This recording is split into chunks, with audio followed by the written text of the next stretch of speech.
वक्रतुंड महाकाय सूर्यकोटि समप्रभा निर्विघ्नं कुरु मे देव सर्वकार्येषु सर्वदा सर्वकार्येषु सर्वदा। गजाननं भूतगणाधिसेवितं कपित्थजम्बूफलचारुभक्षणम् उमासुतं शोकविनाशकारकं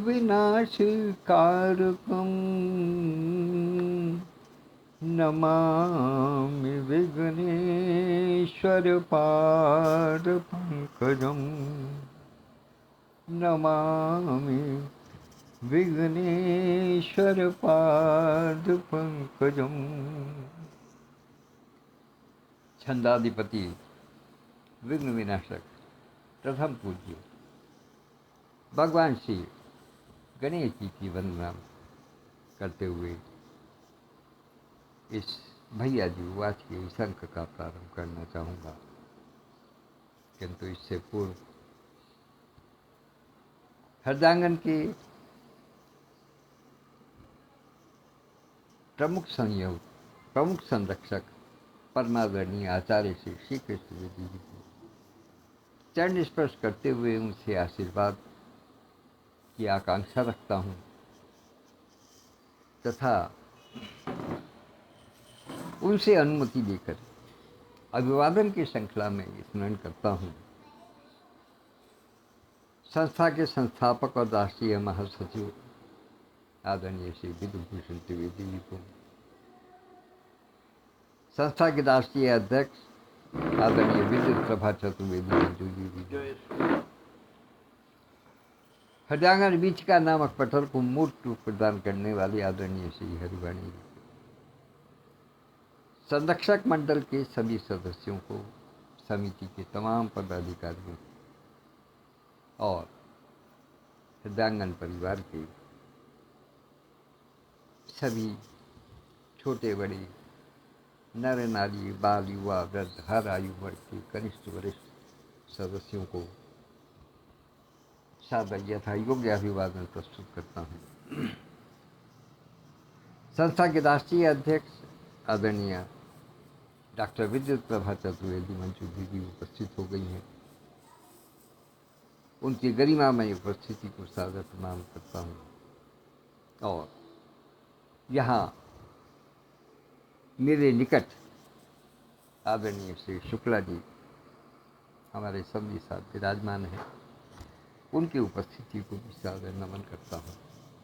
और आज की भरत चरित्र में प्रवेश करते हैं, वहीं से जहाँ कल छोड़ा था उससे आगे बढ़ेंगे, लेकिन क्रम को चलाने के लिए उसका जो अंतिम दोहा था वहाँ से प्रारंभ करते हैं कि राम सत्यव्रत धर्मरत सब कर सील सनेव संकट सहत सकोच बस कहिए जो आय सुदेव। मुनि वशिष्ठ जी और जनक जी भरत जी के पास जब पहुंचते हैं तो भरत जी से वार्तालाप करते हैं। उस समय कहते हैं कि श्री रामचंद्र जी सत्यव्रत हैं और धर्मव्रत हैं। राम जी की दो विशेषताएं हैं, एक तो सत्यव्रती हैं, सत्य का पालन करते हैं, और धर्मों पर चलने वाले हैं। ये दो मुख्य रूप से उनके गुण हैं। और सब कर शील स्नेह, और सब पर बराबर से बिना किसी भेदभाव के निश्चल रूप से स्नेह करने वाले हैं सब। ये उनके शील स्वभाव की विशेषता है। तो संकट सहज सकोच बस कहिए जो आय सुदेव। ऐसे राम जी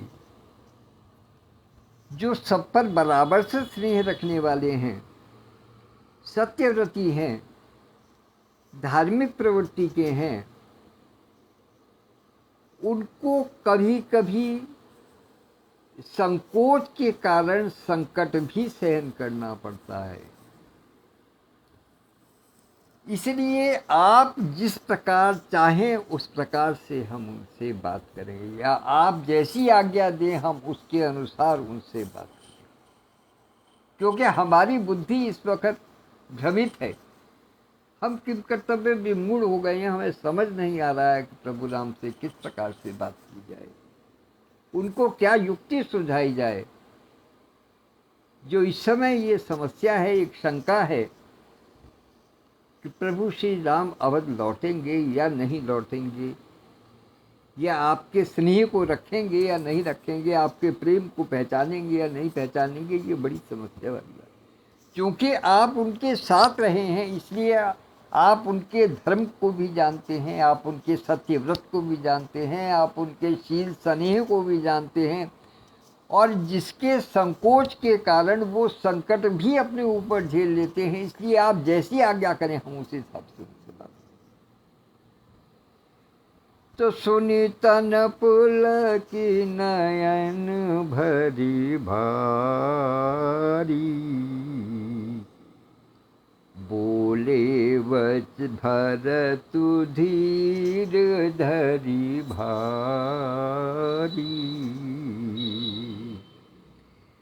प्रभु प्रिय पूज्य पिता सम आपू,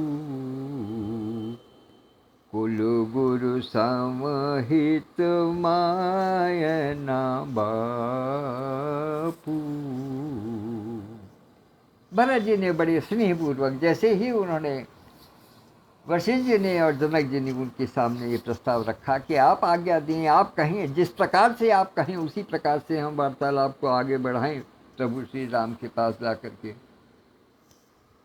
तो भरत जी कहते हैं, भरत जी के नेत्र छलछला उठे इस प्रेम को देखकर।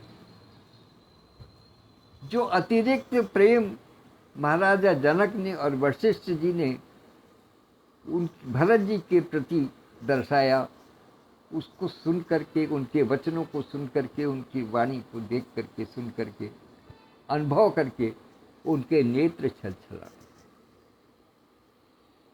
लेकिन भरत जी बहुत ही धीर गंभीर वाणी में बोले, मन के अंदर बड़ी गदगद भाव हैं, मन हृदय बड़ा गदगद है उनका इस बात को सुन करके कि वशिष्ठ जी ने और जनक जी ने क्या कहा। लेकिन वो बहुत ही धैर्य के साथ में धीरज धारण करके बहुत गंभीर स्वर में बोले। क्या बोले कि प्रभु प्रिय पूज्य पिता सम आपू। वो कहते हैं कि हे प्रभु, आप हमारे पिता के समान पूज्य हैं। जनक जी के लिए कहते हैं कि आप हमारे पिता के समान पूज्य हैं। और कुलो गुरु समाहिय माप मायना बापू। और जो कुलगुरु हैं हमारे,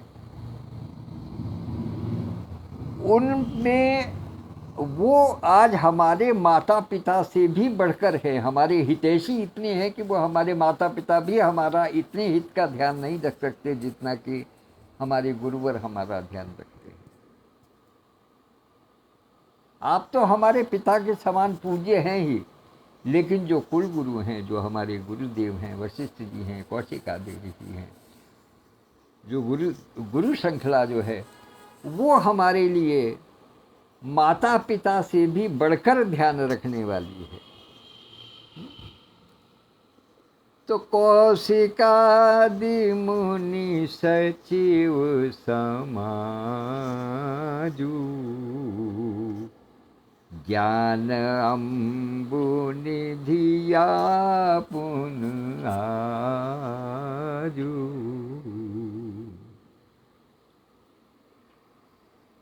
और शिशु सेवक आयसु अनुरामी, जानी मोहि सिख दे स्वामी।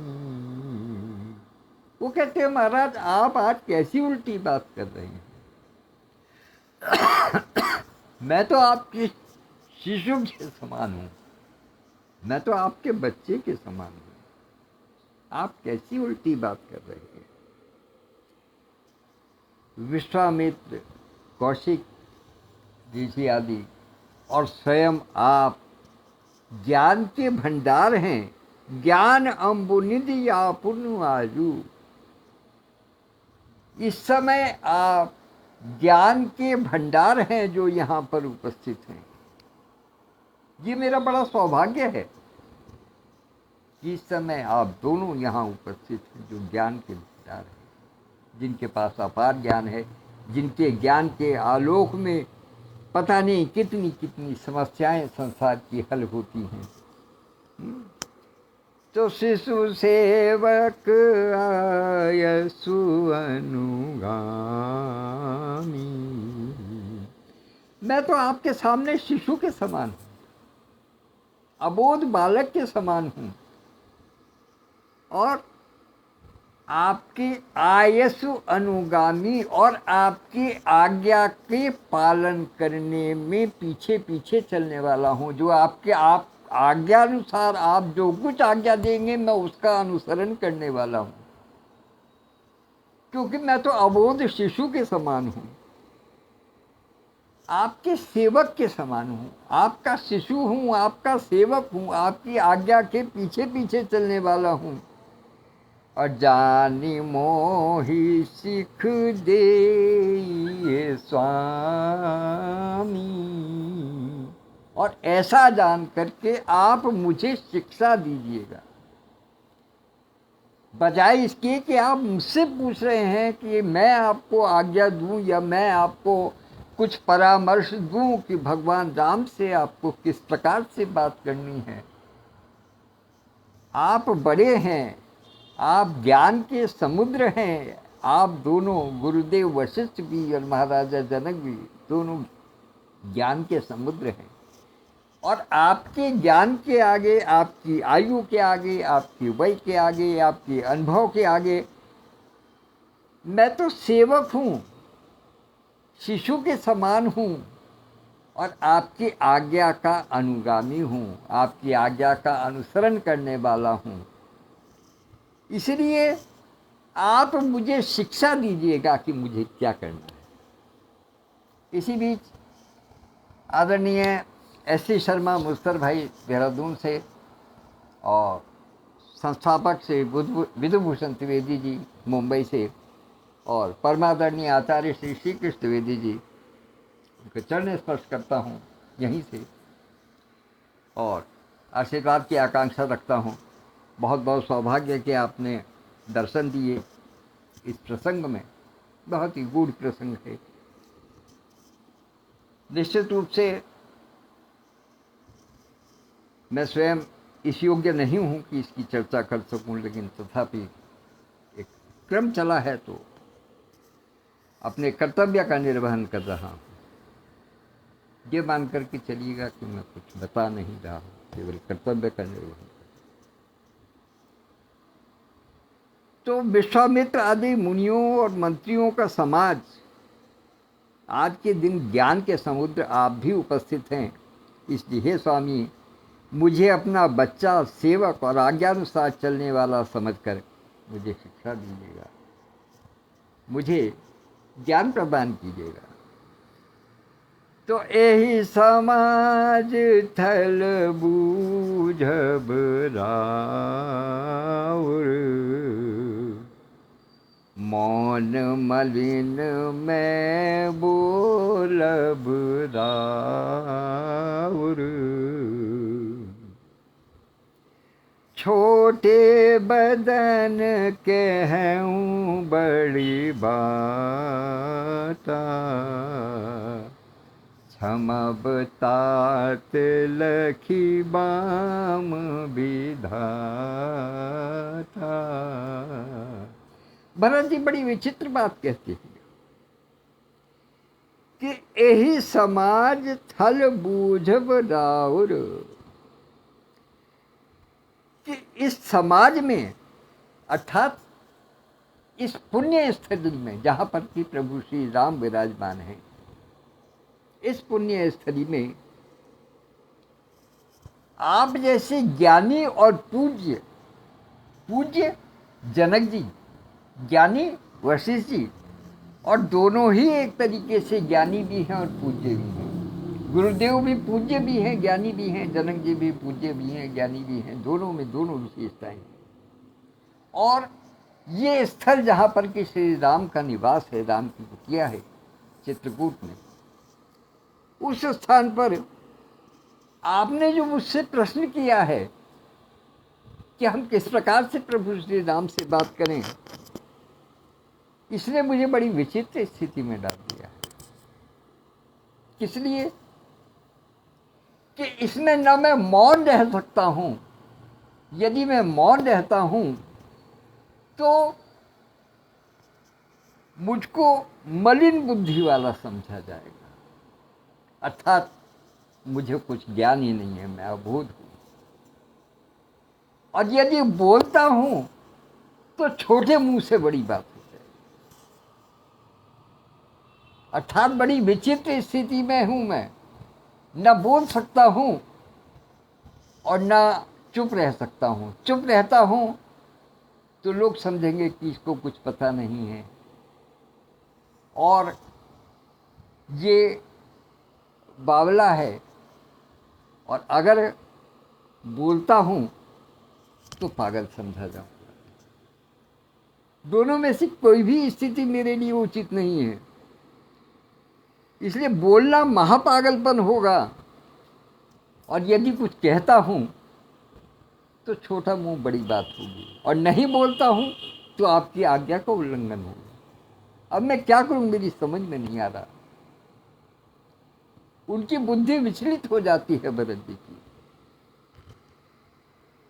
तो इसलिए मेरी आपसे विनती है कि यदि मैं कुछ कहता हूं तो मुझे क्षमा कीजिएगा, क्योंकि ये दोधारी तलवार पर चलने की बात है। नहीं पता कि बात किधर की तरफ समझी जाएगी, मेरी बात का मतलब क्या निकलेगा, मुझे नहीं पता। क्यों? क्योंकि आज मेरे ऊपर विधाता भी बाम है। विधाता आज मेरे लिए सीधा नहीं है, वरना ये स्थिति कभी नहीं आती। आज जो ये स्थिति आई है वो निश्चित रूप से विधाता मेरे ऊपर बाम है, और इसलिए आज मुझे ऐसी स्थिति में डाल दिया है कि न मैं मौन रह सकता हूं और न मैं बोल सकता हूं। क्या करूंगा, बहुत परेशान। तब फिर कहते हैं कि आगम निगम प्रसिद्ध पुराना, सेवा धर्म कठिन जग जाना। वेद पुराण शास्त्र जितने भी हैं, उपनिषद जितने भी हैं, उन सब ने हमेशा से इस बात का वर्णन किया है कि सेवा धर्म कठिन जग जाना, कि सेवक का धर्म, सेवा धर्म सबसे कठिन है। सेवा धर्म आसान नहीं है। स्वामी बनना आसान है, सेवक बनना आसान नहीं। ये भरत जी कह रहे हैं कि सारे वेद शास्त्र उपनिषद जो भी हैं वो सब हमेशा से इस बात को कहते हैं, और पूरा विश्व इस बात को जानता है। ये लोक भी है, वेद भी है, पुराण भी है, सब में यही कहा गया है कि सेवा धर्म सबसे कठिन है। और स्वामी धर्म स्वार्थ ही विरोधु, बैर अंध प्रेम ही न प्रबोधु।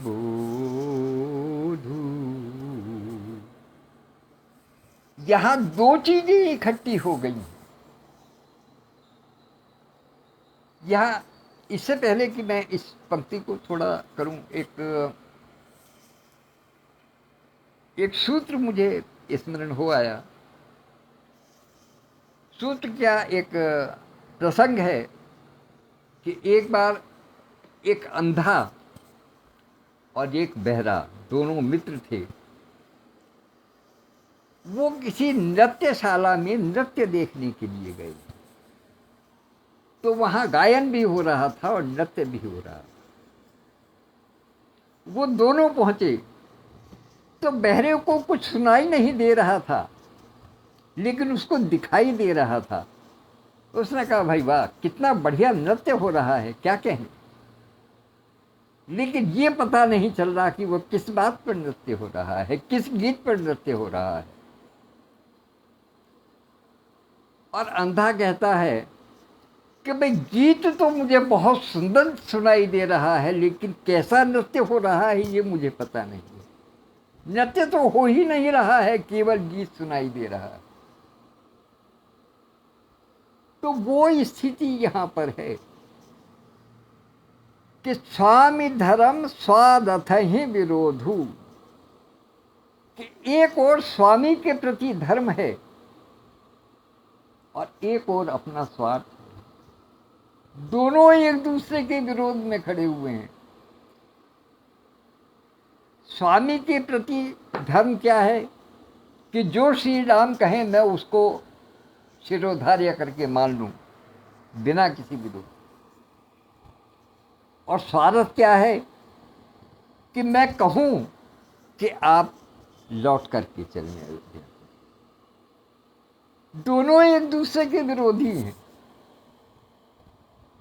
अपने अपने मन के भाव दोनों के पास हैं। इसलिए स्वार्थ में और सेवा धर्म में दोनों में आपस में बैर है। दोनों में आपस में बैर है।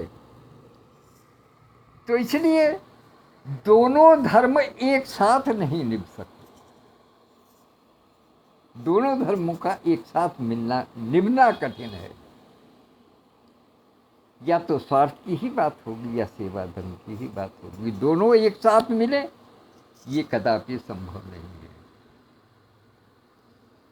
जिस प्रकार से कि अंधे को दिखाई दे कि नृत्य कैसा हो रहा है और वो सुने भी और दिखाई भी दे, और जो बहरा है उसको सुनाई भी दे और दिखाई भी दे, संभव ही नहीं है।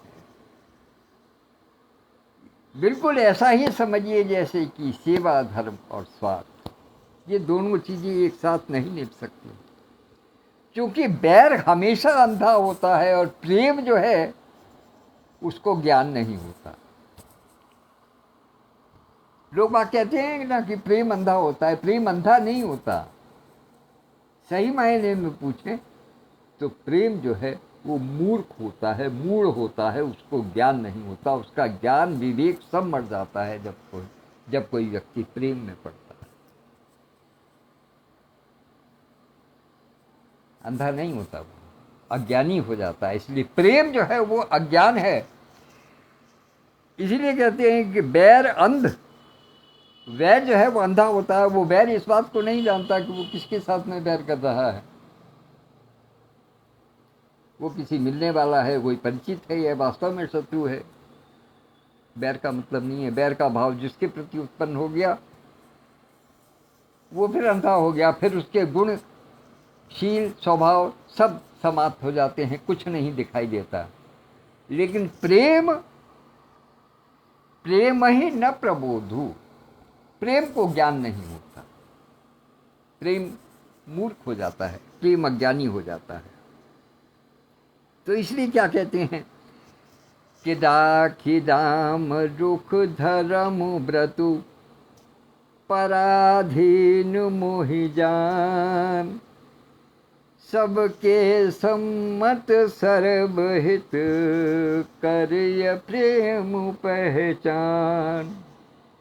इसे भरत जी हाथ जोड़ करके कहते हैं, विनती करते हैं कि इसलिए राखी राम रुख धर्म व्रत, प्रभु श्री राम के धर्म व्रत को ध्यान में रखते हुए आप मुझे पराधीन मान करके चलें। पराधीन का मतलब ये कि मैं उनकी आज्ञा के अधीन हूँ, मैं उनके अधीन हूँ, मेरी अपनी स्वेच्छा कुछ नहीं है। जब मैं प्रभु श्री राम के धर्म व्रत को देखता हूँ तो मेरी अपनी कोई स्वेच्छा नहीं है, मैं उनकी आज्ञा के अधीन हूँ, मैं पराधीन हूँ, मैं दूसरे के अधीन हूँ, मेरा अपना कुछ नहीं है। ये त्याग की भावना ही प्रेम की पराकाष्ठा है। ये जो त्याग है यही प्रेम की पराकाष्ठा है कि मेरा कुछ नहीं है, जो कुछ है सब आपका है, आप जैसे चाहें वैसे कीजिएगा, मुझे किसी प्रकार का कोई गिला शिकवा नहीं है, कोई संकोच नहीं है, कोई शिकायत नहीं। तो राखे राम रुख धर्म व्रत,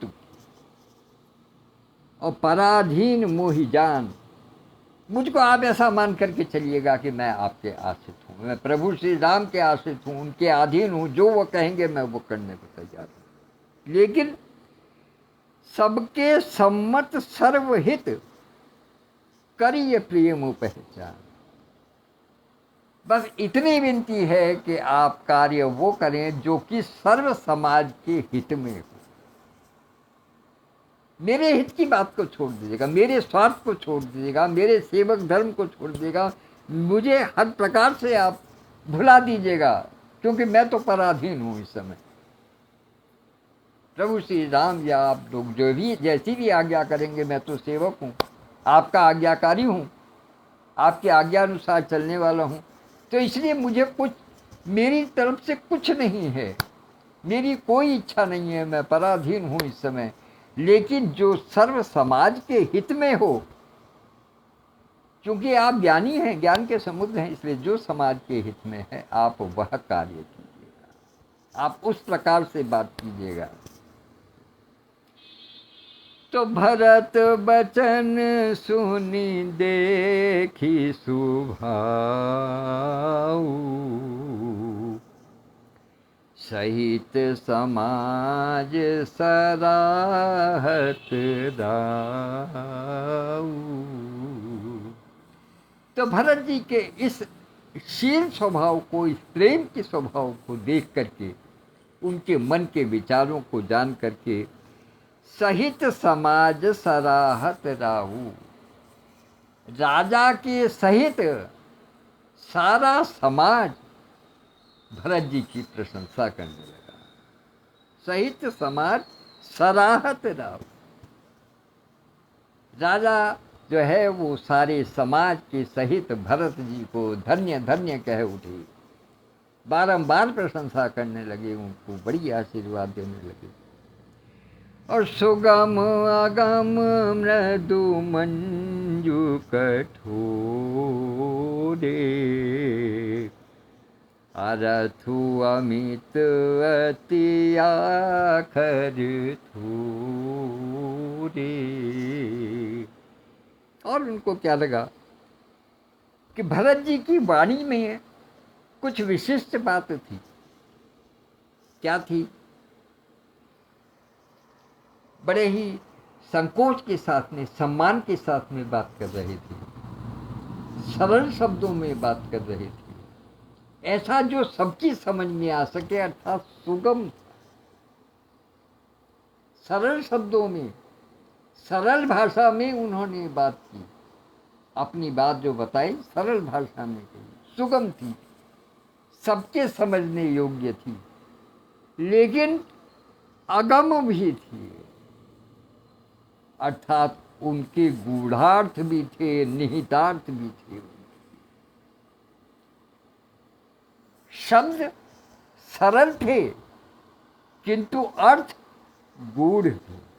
भरत जी ने जो बात कही उनमें ये विशेषता थी कि उनके शब्द सरल थे किंतु अर्थ बहुत गूढ़ थे और मृदु, बहुत ही सुंदर थे। मृदु माने मृदुल थे, मधुर थे, अर्थात शीतल, शीतल शब्द थे। बहुत ही सहज थे, सरलता से भरे हुए थे और मंजू कठोरे, सुंदर भी थे लेकिन कठोर भी थे। कठोर का मतलब कठोर किस स्थिति में थे कि स्पष्ट थे, उनके विचारों को बिल्कुल पूरी तरीके से स्पष्ट कर रहे थे। कहीं किसी प्रकार का संदेह की बात नहीं थी। जो वो कह रहे थे वो बिल्कुल एकदम निश्चित होकर के कह रहे थे किसी बात। कहीं भ्रम की स्थिति नहीं थी उनकी बातों में।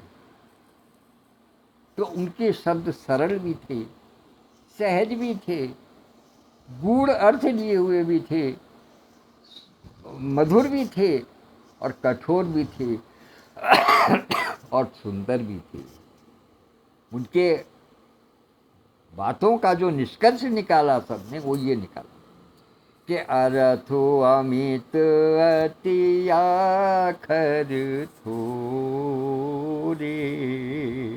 अमित अर्थ, जिनके अर्थ विभिन्न हैं, भांति भांति से जिनके अर्थ निकाले जा सकते हैं, और अति आखर थोरे, बहुत थोड़े शब्दों में उन्होंने बहुत बड़ी बात की। भरत जी ने बहुत ही थोड़े शब्दों में अपनी सारी बात स्पष्ट कर दी, अर्थात मितभाषी, थोड़ी बात कही, कुछ शब्द कहे, लेकिन उन्होंने उनके मंतव्य को, उनकी भक्ति को, उनके शील को, उनके संकोच को, उनके स्वभाव को, उनके प्रेम को और प्रभु श्री राम के सत्य व्रत को और धर्म व्रत को सबको व्याख्यायित कर दिया। अपने कुछ गिने चुने शब्दों में, गिने चुने अक्षरों में उन्होंने अपनी सत्ता। और जो मुख मुकुर मुकुर निज पानी, गही न जाई यस अद्भुत बानी।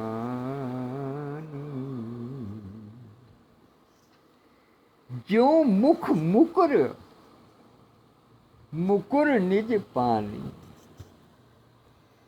कि जिस प्रकार से जब हम दर्पण देखते हैं तो हमारा मुखमंडल उस दर्पण में दिखाई देता है। मुख मुकुर और मुकुर निज पानी, और दर्पण हमारे हाथ में होता है। तो दर्पण में जो छवि है हमारे मुखमंडल की वो हमसे दूर नहीं है, लेकिन गही न जाई अस अद्भुत बानी। लेकिन हम जो छवि दर्पण में है और हमारे हाथ में दर्पण है, लेकिन फिर भी हम अपनी उस छवि को स्पर्श नहीं कर सकते, हम उसको छू नहीं सकते। इसी प्रकार से भरत जी ने सब कुछ हमारे सामने कहा। भरत जी की बात को सबने सुना, भरत जी के शील को, स्नेह को सबने अनुभव किया, लेकिन वास्तव में वहां तक कोई पहुंचने की स्थिति नहीं, कोई उस व्यक्तित्व को, उस चरित्र को स्पर्श कर पाने भर की स्थिति में नहीं है। जिस प्रकार से कि मुखमंडल हमें उस दर्पण में दिखाई देता है जो हमारे हाथ में है, लेकिन हम उसको छू नहीं सकते। अर्थात ये अपने हृदय में अनुभव करने वाली, ये अनुभव की वस्तु है, इसको स्पर्श नहीं किया जा सकता। अभूप भरत मुनि सहित समाजू, गीजह विबुध कुमुद द्विज राजू। और इन सब विचारों के साथ में भूप भरत मुनि सहित समाजू। भूप मतलब महाराजा जनक, भरत भरत जी हैं ही, मुनि जो गुरु वशिष्ठ हैं या अन्य जो मुनिगण हैं वो, और सहित समाजू, अपने अपने समाज के साथ में उन्होंने प्रस्थान किया। कहाँ के लिए? कि गे जह विबुध कुमुद द्विज राजू, जहाँ सूर्यवंश के सूर्य के समान धर्म के, सत्य के, व्रत के करोड़ों कुमुदों को खिलाने वाले या उनको विकसित करने वाले प्रभु श्री राम विराजमान थे। वो सारा समाज मिलकर उस स्थान पर गया। इन सब चीजों को विचार करते हुए तो सुने सुधि सोच विकल सब लोगा, मनहु मीन गण नव जल जोगा। ये समाचार सुनते ही सब लोग व्याकुल हो गए। और व्याकुल कैसे हो गए? जैसे कि प्रथम वर्षा के समय जो है वो मछली व्याकुल हो जाती है। जैसे ही पहली वर्षा पड़ती है तो पहले तो वो अपनी मस्ती में रहती है, लेकिन जैसे ही वर्षा की बूंदें, पहली वर्षा की बूंदें उसके ऊपर पड़ती हैं तो वो उसको नया, एकदम वर्ष भर के बाद में उसको एक नया आभास होता है। तो इस प्रकार से जैसे जो गति उसकी होती है, जिस प्रकार की मीठी मीठी सी मार, हौले हौले की थपक मछली को अपने ऊपर अनुभव होती है पहली वर्षा की, कुछ वही थपक इस समय सारे समाज को हो रही है। क्योंकि वो समझ नहीं पा रहे हैं कि इसका परिणाम क्या होगा। जो कुछ हो रहा है उसका क्या परिणाम होगा वो जान नहीं पा रहे, समझ नहीं पा रहे। सबकी गति जो है वो विचलित है, सबके मन की गति विचलित है। और देव प्रथम कुल गुरु गति देखी, निरखी विदेह स्नेह विषेखी। देव प्रथम कुल गुरु गति देखी। देव मतलब देवगणों ने, न मंडल में जो देवतागण प्रतीक्षा में थे कि क्या होना है, क्या हो रहा है, वो सब देख रहे थे। सब जानना चाहते थे कि आखिर क्या होना है, किस प्रकार से होगा। वो सब वशिष्ठ जी की गति को देख करके, वशिष्ठ जी के मन की गति को देख करके, मन की चंचलता को देख करके वो बहुत विस्मित हो गए। वो समझ नहीं पाए कि आखिर अब क्या होगा। और निरख विदेह स्नेह विषेखी,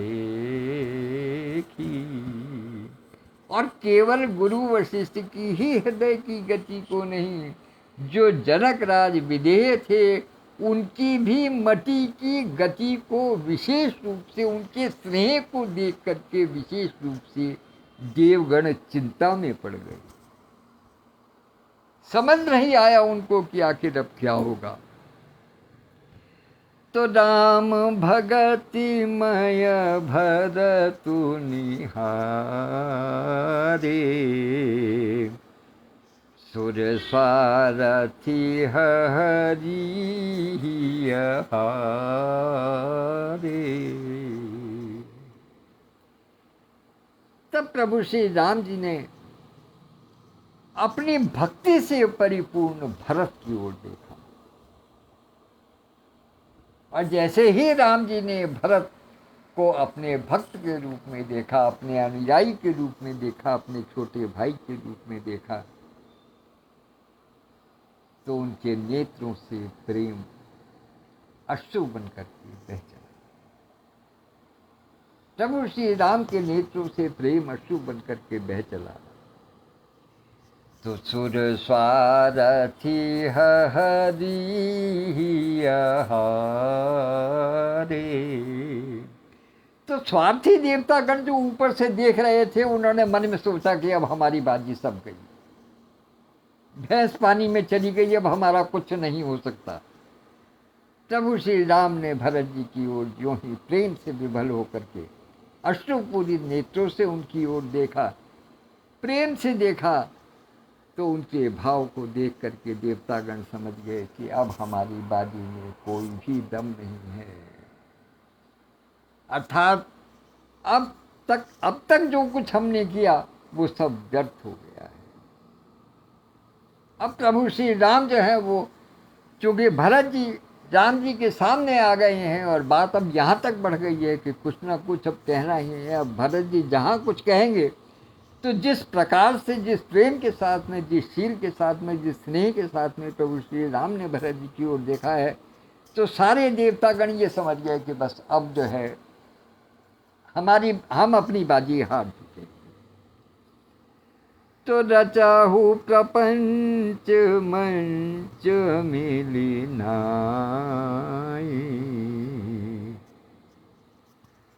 राम स्नेह सकोच बस नहीं, सबको राम प्रेम पयद मेखा, भय अलख भय अलेख सोच बस लेखा। अर्थात सारी देवतागण सोच में पड़ गए कि अब कुछ नहीं हो सकता, अब तो जो ये चाहेंगे वही होगा। और ये क्या चाहेंगे? भरत प्रेम के समुद्र के समान हैं और प्रभु श्री राम भाव में डूबने वाले हैं, धर्म हैं। वो किसी भी प्रकार से भरत के प्रेम में समुद्र में अगर डूब गए तो हमारा अनर्थ हो जाएगा, जो भी हमने सोचा था वो सब कुछ समाप्त हो जाएगा। तो राम स्नेह सकोच बस, कह सोच सुरराज, और रचहूँ प्रपंच ही पंच मिल, नाहित भयहु अकाल। पहले भी न जाने कितने बार, अनेकों बार इस प्रकार के प्रसंग आए हैं कि देवराज इंद्र का सिंहासन बहुत जल्दी डोल जाता है। देवराज इंद्र का जो मन है वो बहुत जल्दी कुम्हला जाता है, बहुत जल्दी भयग्रस्त हो जाता है। इसे देवराज इंद्र यहाँ भी भयग्रस्त हो गए हैं, उनको भी भय हो गया है। किस बात का? कि राम स्नेह सकोच बस, कह ससोच सुरराज। प्रभु श्री राम के हृदय का जो प्रेम है, जो भरत जी के प्रति उन्होंने जो अपना प्रेम प्रदर्शित किया है, उसको देख करके सुरराज सकोच ससोच, वो सोच में पड़ गए। देवराज इंद्र सोच में पड़ गए और क्या सोचने लगे कि रचहु प्रपंच ही पंच मिल। कहने लगे कि सारे पंच मिल करके कुछ ना कुछ प्रपंच रचो। ये तो बिल्कुल सिर पे आ पड़ी है, गर्दन पर आ गई है कि सारे पंच मिल करके कुछ ना कुछ प्रपंच रचो, और नाहित भयहु अकाज, वरना वो काम हो जाएगा जो कि हम कभी नहीं चाहते थे। अर्थात हमारा जो काम था वो सिद्ध नहीं होगा, हमारा काज सिद्ध नहीं होगा। इसलिए कुछ भी करो, किसी भी प्रकार से सारे पंच मिल करके कुछ ना कुछ प्रपंच रच दो इस समय, वरना तो सारी बागडोर जो हम इसकी परिस्थितियों की जो बागडोर अपने हाथ में संभाले हुए थे, वो हमारे हाथ से छूट करके जा रही है। लगता है अब कुछ नहीं हो पाएगा, इसलिए कुछ करो, कुछ करो, कुछ करो भाई, कुछ करो, कुछ युक्ति भिड़ाओ, कुछ प्रपंच करो, लेकिन किसी भी प्रकार से ये ना हो कि राम की अयोध्या को लौट जाए। तो इसी प्रपंच के मार्ग पर चले हुए इंद्रदेव को हम आज यहाँ विश्राम देते हैं, और कल हम ये देखेंगे कि इंद्र किस प्रकार का प्रपंच रचते हैं, किस किस से बात करते हैं, और फिर उसका क्या क्या परिणाम निकलता है। परिणाम तो हम सब जानते हैं कि क्या निकलेगा, लेकिन वो किस किस प्रकार से निकलता है, इसको सुनने में, इसको गुनने में, इसको पढ़ने में, इसको देखने में महा आनंद आने वाला है। तो हम सब मिल कर के उसका आनंद लेंगे। इसके लिए मैं आपसे आग्रह करता हूँ कि कल भी 8 बजे पधारने का कष्ट करें, और इस समय उपस्थित होने के लिए आदरणीय बहन विद्युत प्रभा चतुर्वेदी, मंजू दीदी, भाई एस सी शर्मा मुस्तर जी, आदरणीय विधुभूषण द्विवेदी भाई साहब, परमादरणीय आचार्य श्री श्री कृष्ण द्विवेदी जी, भाई अल्हड़ सरदार जी, और अन्य जो भी साथी, आदरणीय बड़े भाई कृपा शंकर मिश्रा जी, और भाई उमेश मिश्रा जी भी आए थे बीच में कुछ समय के लिए, वो, और मेरे पड़ोस में विराजमान आदरणीय श्री शुक्ला जी, सबको सादर प्रणाम निवेदित करता हूँ, और कल के लिए आमंत्रित करता हूँ, निमंत्रित करता हूँ कि कल भी इस समय पर उपस्थित होकर के मेरे आनंद में वृद्धि करें, अपने आनंद में कुछ सहयोग करें। धन्यवाद। नमस्कार। जय श्री राम। जय श्री राम।